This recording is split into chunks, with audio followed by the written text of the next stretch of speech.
So welcome to the programme. Jan-Åge Fjørtoft joins us, as does Mario Malchiot, to reflect on what happened in the Premier League today. Two games, of course. Chelsea with a 2-0 victory over Bournemouth, but we kick things off with Manchester United defeating Nottingham Forest by 3-0. Marcus Rashford continued his fine run of scoring. Martial scoring as well. Late on, Fred, you made it 3-0. Just to confirm what that means for United. With regards to their position in the table, they remain fifth, but the points difference now between them and Spurs is down to 1 point. Remember, Spurs dropping points yesterday with that draw against Brentford. Right, bish bash bosh today, wasn't it? It was quite easy. It's the quickest show in the world. Those two games were a cakewalk. Right. Tune in tomorrow. Thank you very much. ESPN FC returns to your screens tomorrow. What do you want to say? The thing is, I suppose this is just where United are at the moment, isn't it? And it's where Forest are. I think when we all gave our predictions the other day, it was probably one of the easiest things we had to do this year, because Forest, not only are they struggling at the bottom of the table, their away form in particular is terrible. Going to United, who, did have to play Luke Shaw at centre-back, but listen, here's the deal. If you're going to do it at home against a relegation struggler, OK. I heard that before the game, a few people...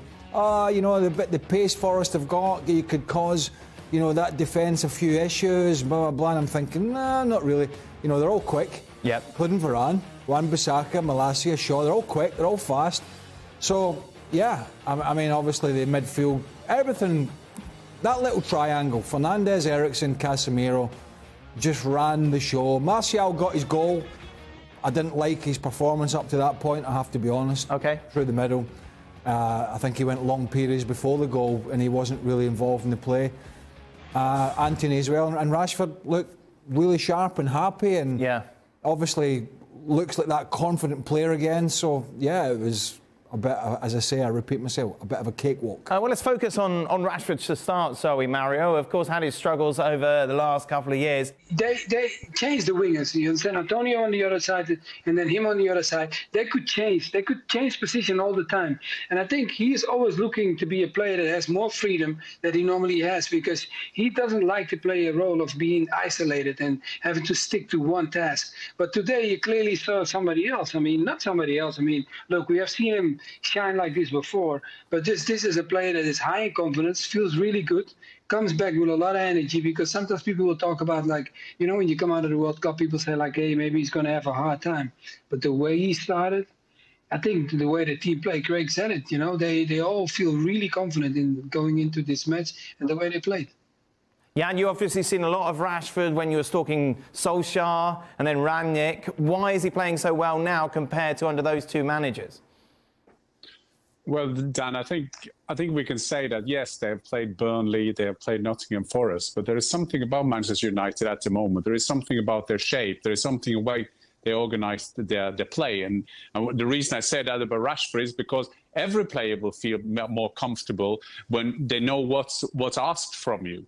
There is a way now that you see that Ten Hag expect you to play in this way, and Marcus Rashford looks sharp. He's taken some confidence also away from the World Cup, scored a couple of goals there. And I just came from Old Trafford now, and I can see, I spoke to Ten Hag after the game, and Ten Hag was all about that. It's the philosophy. This is what I want to play, and then it's easier for a Marcus Rashford when there is a pattern, when there is a way that they want him to play. Then a lot of players get better. Not only did they score 3 goals today, Dan, but they also had a clean sheet, which is important for their confidence. And yes, I'm with Craig. Nottingham Forest, they were very bad today, but still you can see that Manchester United is building up something here, and that's good news for Manchester United fans.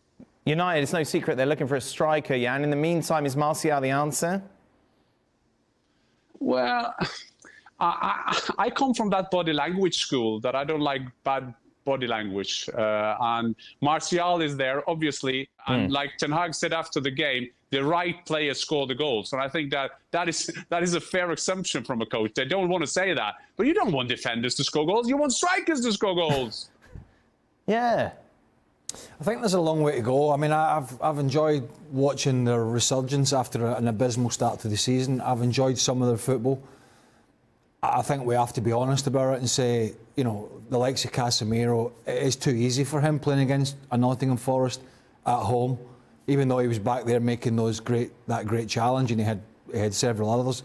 It's just too easy for him. And I think, from my point of view, we just need to put the reins on a little bit. There is a lot of hurdles to jump over before they even get into the top four. I mean, we're not talking about challenging here. That's a long way off.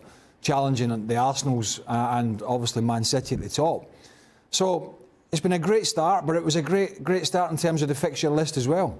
But there's much work to be done for them, but it's positive. Yeah. But you know, they're fifth in the league. Fifth in the league, 1 point off Spurs. They're fifth in the league. I mean, it's not exactly. We're not quite halfway through, but it's not exactly something to be sitting down and writing home about if you're Man United. No, but some of their football has been all right. But who's saying that, Craig? You mean, and nobody has said that they're ready to be a title challenger, but you have to look, and yes, they played Burnley and Nottingham Forest now, but they had some great results before the break as well. And I think that what is important to see, is there a shape? Is there something going on with this team now that you can see that it could be positive for the future? Would it be enough today to beat the Arsenal and Manchester City? No, not at all. But you can see there is a shape now at Manchester United. And when was the last time we saw that? Well, I don't think I ever said they were going to be challengers, but do spare me, Jan, if fifth is it. Tell me, is fifth something to write home about at this time of year? No, but I mean, first of all, they had a game in hand, so they were probably then be fourth. So we can't at the same time praise all the other teams who are up there. And Manchester United and 2 points ahead, away from Tottenham, with one game in hand, and then they should be like lucky challenger or something. Manchester United is something going on now, Craig, and we'll see. Well, listen, Jan. I've never said they've not getting improving. They're not improving, but I don't know what this is going on. You're talking about. I mean, we didn't praise Tottenham yesterday. I'm not praising Liverpool for being where they are. I'm not going to praise Chelsea for battering little old Bournemouth. I praise Newcastle. You know, because what they're doing is superseding where they should be, really, with that squad, and I can go through it. Longstaff, Willock, Joe Linton, Wood, Dan Burn, all these guys wouldn't get near Man United. So yeah, it's better, but because the bar was so low, because they had an amateur in charge, and because they had a short-term, what do you call it, football, what is he? Director of sport, football, whatever it is. Now they've got a proper manager. They're playing better, I understand that. But I would just pull the reins a little bit. They're fifth in the league. There's still a lot of work to be done.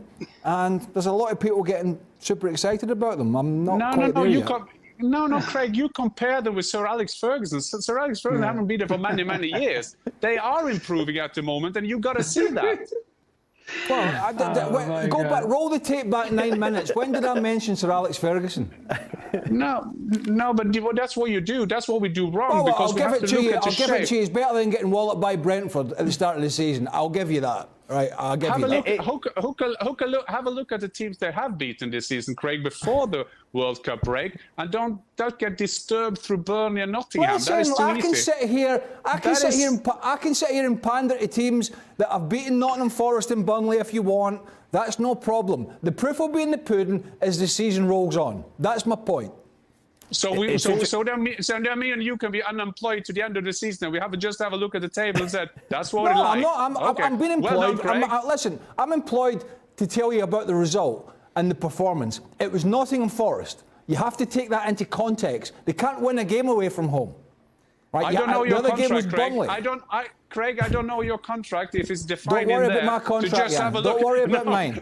Listen, my contract is not with Man United TV. Right? Okay. So Manchester United TV. So Manchester United TV is to say that they got a shape on them. They beat Arsenal. They beat Tottenham. So now you just saying that the shape that they did have against a weaker team, that doesn't count?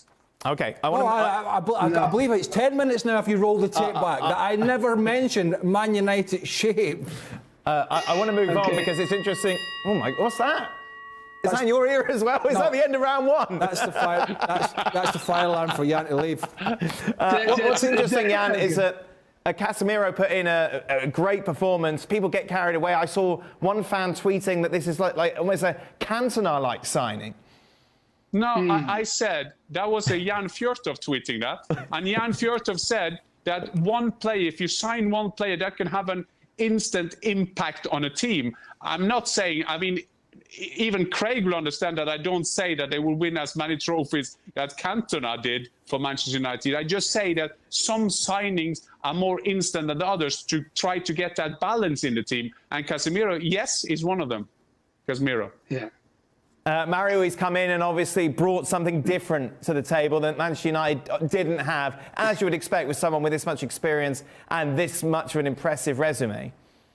Yeah, no, look, when you talk about Casemiro, and I heard you guys talking about him, look, when he brought him in, of course, we look at his resume and hands down, he's incredible. But away from that, Ten Hag brought him in with a reason. Because fortunately, okay, I'm in Amsterdam, and I happened to meet one of the guys that did the shape-up for Ajax when he was working with Ten Hag. And he explained to me also the philosophy of Casemiro. Casemiro's philosophy is the way Ten Hag wants him to play. And what he was looking for, a player that can hold, fill out the holes and making sure that the pass to the strikers or the opponents of the strikers of the opponents is not becoming that easy. What is Casemiro good at? He closes down the lines. He wins the balls back. And he brings so much calm in the team. And I think those are the kind of key things that he brought into the side, away from, of course, all the creativity they already had with Eriksen and, Fernandes. So I think as a team, I heard the two guys, like Jan and Craig talk. One thing we can say, look, Craig knows for sure. Playing against a lower team, it's always difficult. You're almost 1-0 down. So that's the only thing. But what he says, I agree. We are talking about a top team that has to be up there. And it's normal that they beat Forest. I have to be honest. It's normal that they beat Forest. But the only thing I clap them for is the comfortability and the way they turned up. Because that's what Ten Hag talked about before the game. I want them to be hungry.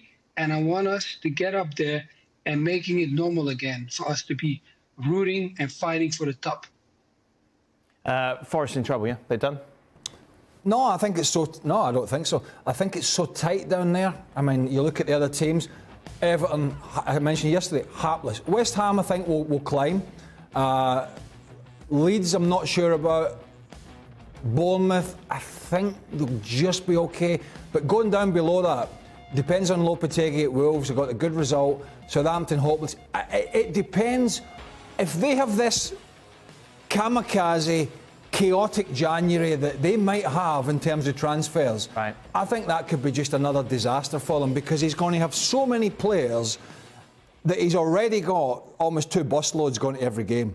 You know, like, who's this? And if they bring in another 5, 6, 7, 8, whatever it is, loan, short-term, panicking, he's going to be looking at the dressing room, Cooper, and going, where the hell do I start? Right. So I think that would be the wrong thing to do. I don't think they're a busted flush yet, because there are so many teams down there. But they are looking, if you said to me now, are they one of the favourites to go? I would say, yeah, for sure.